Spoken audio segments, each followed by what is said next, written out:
The taking of RFAT 123 coming soon. What the fuck is going on, everybody? Welcome to Requiem for a Tuesday, episode 123. How the hell are you? It's your boy Adam Pecora here. Hopefully we get to 4, 5, 6. We can do that by you rating, reviewing, subscribing to this very podcast. Apple, Spotify, Google, Stitcher, you name it. I can list them all every week if you need me to, because it ain't working. Let's get those reviews up, those ratings up. Let me ride this algorithm, Daddy. I want to ride you dry. Ride or die. Whatever. You can check out the merch at rfat.bigcartel.com. Yes, that's right. That's rfat.bigcartel.com. You can follow me on Instagram at adam.rfat. Look at all these RFATs, baby. Let's get it in the lexicon. You know what I'm saying? Justice's stuff available everywhere as well. The music is streaming everywhere. Everything's everywhere all at once. Isn't it funny how that works out? All linked in the description below for your convenience. As always has been, always will be. So go look into that. Lots of stuff for you. All right. You know, another week has passed, and some things don't age very well, very quickly. I feel very confident as of right now that last week's episode has aged tremendously, because there's a man named Justin, and he has stolen my heart. I have like butterflies in my stomach. I feel like a schoolgirl. Somehow this kid's 23, but I view him as a man, and I view myself as a boy. And this boy's got a crush. I'm not going to reiterate the whole thing again and do another fucking 40 minutes on this guy, but just the explosiveness, the ability to make anything happen at any moment. It's things you hear about. It's things you read about that other people get to experience and love. And like, sure, I watch Josh Allen. Sure, I watch Patrick Mahomes. And I just think, man, there's just nobody could ever have anything like that but the people that have it. And we might have it. Now, you know, we're a long ways away from those two guys. Took Josh Allen multiple years, so, you know, I get it. Everybody wants to have a counter argument to everything, just like me. But if you're watching these last 2 weeks, 3 weeks, even 4 weeks, and you're like, yeah, but, there's no buts. There's no buts, because the beginning of the season, all we heard, worst roster in the NFL, might, you know, only win a game or two. And what, all of a sudden the supporting cast is great? And he's not doing enough to win us games? Like, get the fuck out of here. All of that is nonsense. No, the passing numbers still aren't there. So we have more things now. Like, you know what I mean? It's just like, why you gotta rain on my parade? You know? I've never had a parade. It's my first parade. And you're gonna ruin it? I don't think so. I won't have it. I don't want to hear it. All I can think about is how amazing next season's going to be. Because we're just seeing the flashes. We're laying the groundwork. For a team that's supposed to have the worst roster in the NFL, you shouldn't be able to play this well. If you can play this well with a roster that's this bad, you must be pretty fucking good. Right? Come on now. And it's also like, oh, he shouldn't run so much. He's taken so many hits. It's like, have you watched him stand in the pocket? Because he looks like he's going to lose his head most of the time when he does that. So I'll take a little bump on the shoulder. You know what I mean? Like, it's the NFL. Everybody can get tackled. So if he's just getting tackled, it's better than him standing still and getting leveled by a dude running full speed at his throat. So, even in press conferences, he's like, yeah, I try not to get hit. Like, I avoid that shit. It's like he's just running. You know, you don't hear anything about Mahomes. Oh, he runs around too much because it's behind the line of scrimmage, so that means it's okay for him to run even if he's getting hit. It just doesn't make any sense. I get it. People need things to talk about. I just want to talk about the one-man highlight reel. The love of my life, Justin Fields. So, another week in the books. Dude's going to have 1,000 yards rushing as a quarterback. He's 6th in the NFL in rushing right now. Overall, pretty amazing. Pretty amazing. Now, will he get to 2,000 passing yards? Remains to be seen. But I'm all right with it, okay? Just drop something. Not going to edit it out. OG, baby. Keep it to my roots. Anyway, you know, it's like Byron Pringle's never really gotten to play. N'Keal Harry's still, like, new to the team. Chase Claypool's new to the team. I mean, two of those guys may not be on the team next year. Who knows? They may not work out. Even if they are on the team next year. All of that's fine, but I'm just saying, even the team as is isn't fully together yet because we've been making moves the whole time. So, long way to go before we can try to act like, oh, he should be doing even more. I don't think you could be doing any more. So yeah, shout out to Justin Fields. Blossoming before our eyes beyond our wildest dreams. Anything and everything we could have ever hoped for since draft night. Tune in next week to watch me get sloppy wet all over this mic all over again because this boy's going to light it up. All right. So, a few months back, went through a major Tom Cruise phase, fans of the show may remember. Namely, a little film called The Color of Money. Masterpiece. I love it. Upon discovering it was filmed on location, mainly in Chicago, your boy got giddy. And finally went to one Chris's Billiards, Jefferson Park in Chicago. And really, I just want to take a moment to say shout out.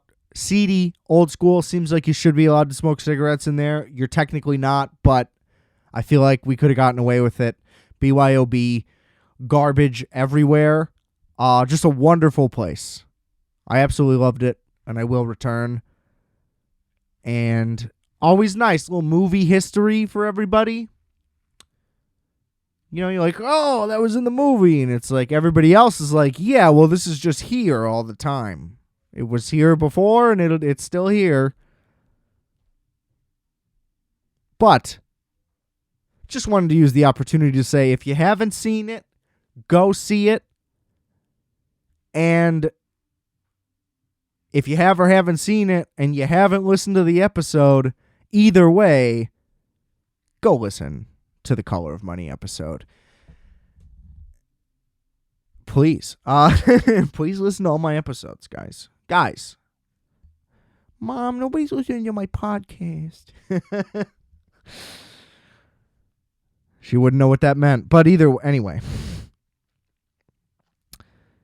Don't have a ton for everybody today. If it wasn't abundantly clear by me trying to plug an episode from I don't even know when, and I didn't even bother to look. We're going to do some more headline surfing today. It's been a minute.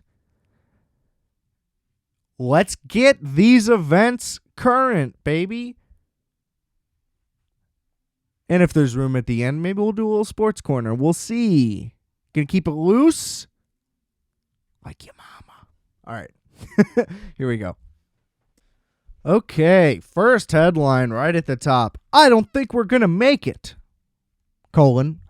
Democrats' hopes for House majority dim. This is not particularly what I'm going to be talking about, but there are so many articles that are just like, it's hell on earth. The Republicans are winning. And then you'll see somebody share that article, and they'll be like, prayers for Texas, like prayers for Oklahoma, like, because the people they voted for won. You know, it's weird how, like, rightfully so, Fox News has been labeled as, like, right-wing propaganda, and at this point, everybody's aware that CNN is too, I suppose. But regardless, my point is CNN for Democrats, but you know what I mean. It's just so weird that if you're just on an opposing side of the other, you just keep labeling everything from the opposite side as propaganda for them, but everybody's just doing it to each other. Like, nobody's self-aware is my point, right? All you hear from the right side is how it's all left-wing propaganda and vice versa. But both sides are correct, and both sides are stupid to the point where they don't realize that they're also just viewing propaganda. Because it's like, I get what you're saying, like what you would want to vote for is not being executed in some state you don't live in and you have no idea what it's like to be in that place. My point is, whether you agree or disagree, the majority voted for who won, and that's how voting works. And so it's not like a catastrophe or a tragedy. Like, it's your personal issue either way, and no matter what, it will not affect you in either way. And so if it's this weird, like, fake claiming of empathy or whatever, that's fine. But my point is just that it's silly. You know? They had the option to do the other thing, and they didn't. Or the people that didn't show up. But I just don't understand why it's like, oh, well, if it didn't go what just I think, then something fishy. Like, you know what I mean? It's wrong and weird, and just like, why are we like, I don't know. I just feel like not enough people watch sports, because sometimes your team wins and sometimes your team loses, and you just got to soak it in and deal with it. Not whine and cry. You know? There's a time and a place for that, and it's not in wins and losses, okay? You win, you thank your opponent, you move on. You lose, you thank your opponent, you move on. You can't undo what's done. Okay. Does that make sense? I don't fucking know. All right. This isn't a specific headline necessarily, but let's just get into the Elon Musk thing, because I'm a little confused here. The whole, like, fuck this guy thing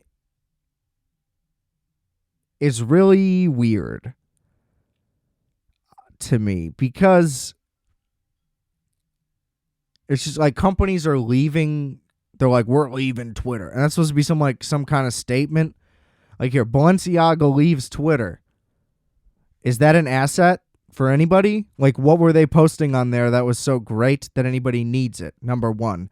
Two, the whole, like, I'm going to just try a subscription model thing. And it failed. And they're like, this guy's a clown. He doesn't know what he's doing. It's like, he clearly knows what he's doing. I think he's done pretty well for himself so far. And he also was pretty clear that he's going to try stuff and it might not work, because that's how things go. And the backlash of all these rich people, you should pay me. It's like, under what logic? It's like, you're doing it under your own volition anyway. That's the whole outrage. It's like everybody loves it and doesn't want to leave it, and so they're just like, somebody else owns this. Why are you so passionate about this website? I just don't understand it. You know? Like, look, the Elon Musk 3-point plan for ruining a business is a headline on USA Today. Oh, you mean like PayPal and Tesla? Like, yeah, the guy's a real failure consistently. And it's just like, if this doesn't work, that would be wild. But he'll just shut it down. and then you're all fucked. You know? And I guess that's probably what everybody's really afraid of, is that he's just going to close this motherfucker because he can eat 50 bill and it won't matter, which is crazy. But, like, it's just weird to think, like, oh, I'm tweeting on Twitter about how Twitter sucks. It's like, well, just don't. I don't know. Some things people just don't understand, ladies and gentlemen, and this is something where I'm very confused. I'm excited to see what happens. It's like, a change is cool. How about let's try to do something. Bring back Vine. Do whatever. Close it down. I don't give a fuck. All right. Tomorrow, the world's 8th billionth person will be born. Is that too many? Or too few? I mean, what kind of stupid fucking question is that?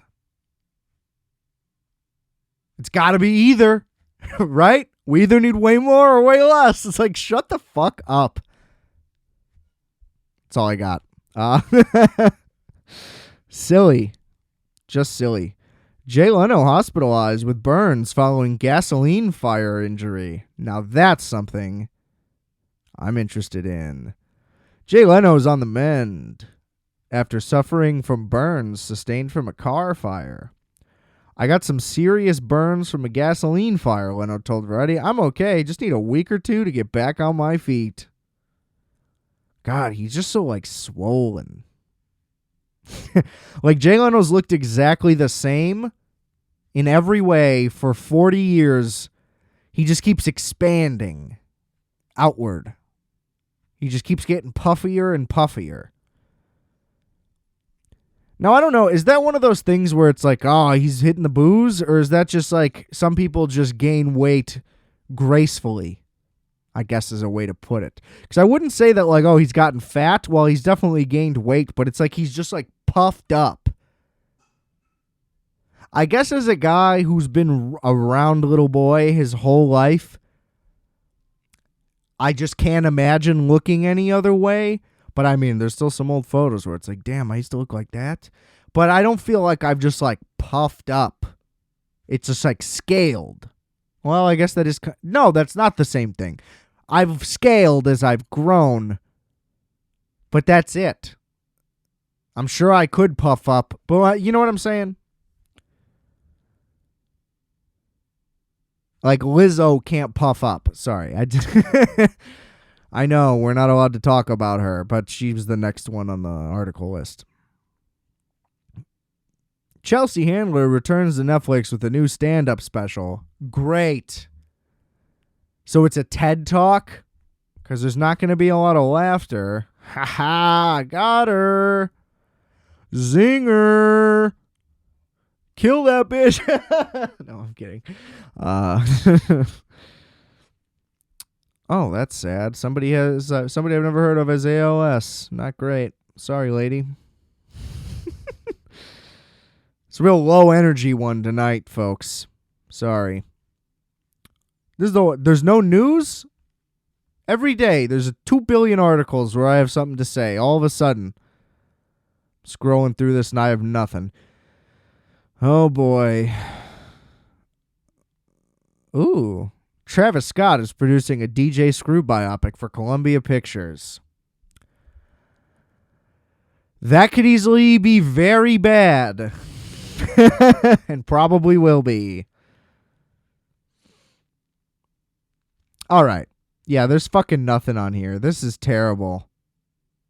See, like, what is this? Here's another USA Today headline. With Elon Musk ruining Twitter, it's time to get back to hollering on street corners. It's like, what? Facebook is still an option, tragically, but it lacks the sticking your face in a fan repeatedly each time expecting a repeal of Twitter. I mean, This article is a sign of USA Today's problems because it's just an article complaining about how this guy doesn't like changes to Twitter. I mean, is this like, I think this is like supposed to be a joke.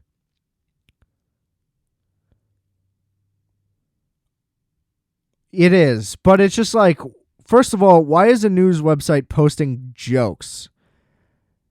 And like, there's so much that went into this. This is really, really long.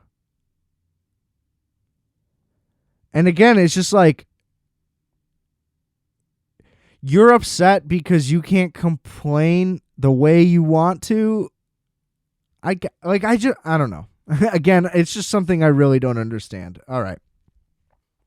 I will say, so there's been some reports coming out today of one Gisele Bündchen. Okay? And I don't like them. I don't like what's being reported. I think the narrative should flip here. You know, the whole hullabaloo, it's hullabaloo, but was, oh, Tom Brady. If he just wouldn't have retired, or he just would have stayed retired, wouldn't have unretired is what I meant. Too many double negatives here. He could have saved it. Could have saved the marriage. Right? Which makes no sense. It's like, after all this, after all these years, all the back and forths, what would probably be his last one, if not one more maybe, which is a long time, sure. But this is the one. This was the ultimatum. Like, there's no way it was, you unretire, we're going to get divorced. Maybe it was. Maybe it was. And maybe he was like, if you stop fucking your jujitsu instructor, I'll stay retired. And maybe she said, oh, well, no. You don't make demands here. But that's the report. Report is Gisele Bündchen on vacation with her jiu-jitsu instructor. Took about a month. You know, naturally, you care so much about your family and your children, and you want everybody to think, just a little soon, don't you think? Even if that's what's going on, maybe keep that under wraps for a little bit. Can we get to 2023? Would, like, at least? Can you seem like maybe the relationship didn't start the second you filed the papers at best? Even though it was likely blossoming for some time. And look, if I'm a jiu-jitsu instructor and I'm teaching Gisele Bündchen and she says, let's go to the Caribbean, baby, you better believe I'm doing it. You know, even with my deep, profound love for Tom Brady and the respect I have for that man, to be like, I'm on Brady level type shit, you got to do it. You know, you got to do it. Especially, that's a single woman. That's a legally single woman. I understand. But, you know, I just think there was enough comments, enough roasting, perhaps, enough memes trying to tear down this wonderful, legendary man who has brought us nothing but magical moments for 20 plus years. And he's shot down like a deer in the woods. Oh, but she's having a good old time and nobody's fucking making a peep? I don't think so. I'm the one who's going to say something. Gisele, when you hear this, why'd you have to do Tom dirty like that? Why? So, you know, hopefully we'll have a response in 24 to 48 hours. I know she's a big listener. So hopefully we can get to the bottom of it. And, you know, maybe I'll be in some dumb article that was poorly written by somebody who's unqualified. I guess that's just what makes me mad about these articles is that a lot of them are written with such pompous confidence, and they're either poorly written or just inappropriate for whichever website or newspaper that is writing it. And so it's just immediately steeped in so much irony that it's like, why are you pretentious or like trying to call out things about anything? It's like, y'all are supposed to be the news, just anything about it. It's like, even when it's labeled as an opinion, it's like, you think because somebody pays you to write about shit that the things you have to say are interesting or even of any quality, let alone merit. And it's like, this shit is just poorly written and it's clickbait. It's just clickbait. Like, but if you're a major publication, you shouldn't be writing clickbait, and it's just fucking embarrassing. So, fuck you, USA Today and whoever the fuck. New York Times has a lot of dumb shit coming out. And I see a lot of like rehashing and shit too. I can't think of a specific example off the top of my head, but it's like, it just reminds me of like when the Michael Jackson documentary came out, the recent one, and people are like, oh, well, I'm not listening to Michael anymore. I've made this point multiple times, but it's like, oh, you just heard about this? 37-year-old man? Like, no. You knew. Everybody knew. It's like, oh, just because you saw the doc, now it's real? Like, that doesn't make something real or not real, and either way, we knew. We all knew. Like, I knew about that shit when I was 6 years old, that he was coming from my little butthole, okay? Like, we can't try to act like this. And there'll be some article. There's articles that are like, here's some new, didn't know your iPhone could do this. And then you read the article and it's like, y'all just pulled this from like they announced this in the Apple event before the phone even came out. And this shit's 2 years old. Like, we all knew this. Who didn't know this? And it's like, oh, you guys just published this right now because, like, maybe somebody will read it and think it's interesting. And it's just like, it's all bullshit. It's all bullshit. All right, what else we got? Nick Cannon's having yet another kid. And he says he pays, quote, a lot more, unquote, than $3 million a year in child support. I thought that was going to say a month as I was reading it. Of course he pays more than $3 million a year. He's a rich guy with a dozen kids. He's paying, I mean, let's say let's do this math. If it's $100,000 per kid per month, that's rich guy numbers, right? So times 12, that's 1.2 milli times 12. Okay, it's probably not that high. That's $14 million a year. So let's tone it down even more. Let's get a little more conservative. I suppose that math was technically easy, but hey, I'm trying to talk and do it at the same time here. Give me a break. Fucking assholes. Bunch of math Nazis out there. Those are just called Nazis. Anyway. Every kid, $25,000 a month per kid. We'll cut it in quarters. I guess I could just divide that number by 14, but I already cleared it, okay?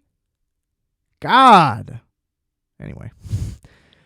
Times 12, that's $300,000 a month. Times 12, that's $3.6 million a year. So that means if he pays a lot more than $3 million a year, it's more than $25,000 a month per child. Didn't even have to open the article. All right? See the power in numbers, kids? Really does apply in real life. What else we got? Anything else? Is Method Man married? Like, that's not an article. That's a Google search. I can Google search it and get the answer. I don't need to click your article. Shit like that. See, that's another example. That's so annoying. Post Malone thanks Sway Lee after Sunflower goes 17 times platinum. Let me tell you this, had nothing to do with Sway Lee. He's a hack. His music is horrible. It's horrible. He's the worst part of that song and every other song he's ever been a part of. Damn, I got fired up right at the end right here. That sucks. I should have brought that energy the whole episode. But you know what? I'll bring it next week, and you'll tune in, and you'll love it. Hope you like this one. Rate, review, subscribe. The merch is on RFAT.BigCartel.com. Everything is linked in the description below for your enjoyment. I don't know why I turned into like Billy Eichner in the middle of that. Sorry for being annoying. Anyway, this has been another Requiem for a Tuesday. Thanks for tuning in. Maybe we'll have some real topics next week. I don't know. Thanks for listening. And remember, I are fat. You are fat. We are fat. Calculator.